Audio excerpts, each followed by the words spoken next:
Beyonce Knowles Carter didn't bother with fireworks this 4th of July. She became the fireworks.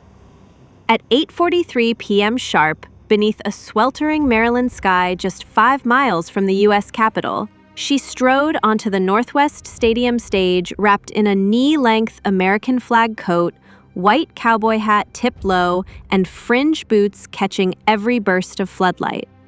The crowd of nearly 70,000 exploded before she even sang a note. Over the roar, she raised a pearl-handled mic, flashed that half-smile only she can muster, and declared, "Happy 4th of July, everybody. Today is all about freedom." You're watching Hollywood Daily Reports.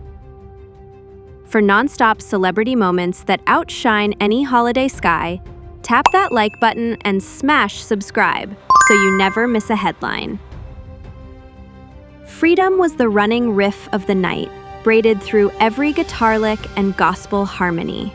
When Beyoncé chose to mount her Cowboy Carter and the Rodeo Chitlins circuit tour on Independence Day, in view of monuments built by a country still debating who owns its anthems, the symbolism smacked as loudly as the bass line.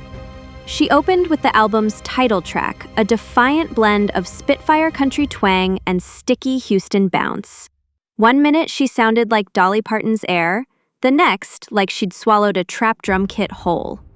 The setlist ran 39 songs long, but the show felt like a single breath, part rodeo, part revival, fully cinematic. Song 3 found her trading the flag coat for a rhinestone duster with neon lariat trim. Lights dimmed to midnight blue.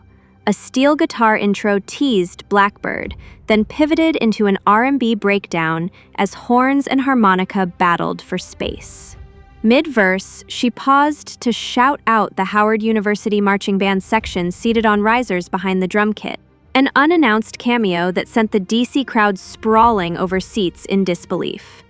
By the chorus, the stadium felt less like FedEx Field and more like a 70,000-seat juke joint lit by lightning. Beyoncé's creative team loves a mashup, and Independence Day delivered 3 brand new ones.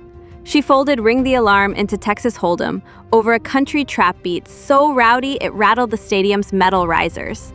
Later, she fused Freedom with a blistering 12-bar blues vamp, belting through vocal runs that seemed to bend the holiday itself into a protest anthem. The biggest surprise came halfway through the encore. A slowed, acoustic snippet of America the Beautiful that segued straight into the raucous fiddle opening of Bodyguard. She let the tension hang for 8 full seconds before the band kicked back in, the subwoofers threatening to unbolt the bleachers. Fashion, of course, was its own subplot. In Los Angeles, she gave us silver lariat fringe. In Nashville, she rocked blood red chaps. DC's first look topped them all, stiff flag silk that peeled away to reveal a navy and crystal bodysuit stitched with star clusters, each crystal mapped to a black country pioneer she'd name-checked in the album booklet. The night's second outfit was pure space cowgirl. Holographic leather chap shorts, mirrored corset, and knee-high boots sprayed in reflective dust so intense they flared under phone flashes like tiny supernovas. When she pivoted during Drunken Love, the boots stuttered whole galaxies across the stage floor. Fans took notes in real time. By song 5, TikTok was awash with shaky zoom-ins, hashtags #LemonTiniLeather and #4thofBA lighting up faster than the stadium pyrotechnics. Someone dressed a Sir Davis whiskey bottle in a sequined vest and mini cowboy hat, then passed it down the row like a patriotic mascot. A tweet proclaiming Black Americanism on the 4th, iconic, racked up 200,000 likes before the house lights even dimmed for the first encore.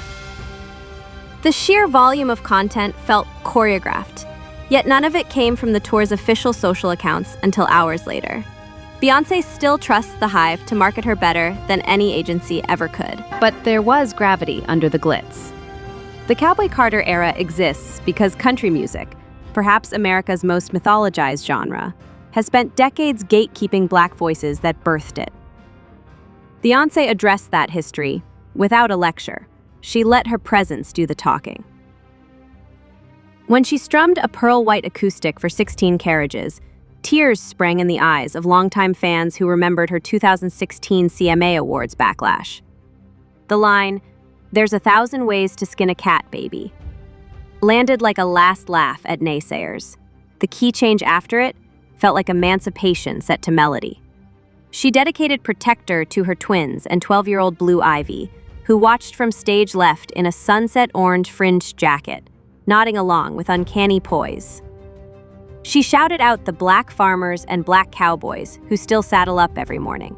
She even squeezed in a moment to honor Prince's old drummer John Blackwell, flashing his picture across the jumbo screen while sliding into a thunderous drum solo cameo by Questlove, flown in as a secret guest for one night only. The spectacle lasted 2 hours and 47 minutes, without an intermission. As the final chord rang, the screens lit with a collage, snapshots of black rodeo riders, freedom marches, family barbecues, and the giggling faces of girls in rhinestone hats outside the stadium gates. Fireworks finally did appear, but on screen, looped behind Beyoncé's silhouette as she raised a fist and whispered, "Be free, y'all." The tour moves next to another Northwest Stadium show on July 7th, then barrels through Atlanta, Nashville, London, Berlin, Paris, and Rome, before closing in Las Vegas on July 26th. At each stop, the promise is the same: new outfit reveal, fresh mashup, local surprise guest. Scalpers list floor seats for 4-figure sums, yet fans keep emptying savings accounts to witness what feels less like a concert and more like a chapter in cultural restoration. So, which Cowboy Carter moment knocked you off your feet? Was it the flag coat entrance, the Howard Band cameo, or that scorching Freedom Blues breakdown? Drop your pick in the comments. And if you were lucky enough to snag tickets for July 7th, tell us the outfit you're praying to see. Don't leave without subscribing. The next tour stop might rewrite fashion rules, break attendance records, or drop an unannounced duet. Stay locked on Hollywood Daily Reports.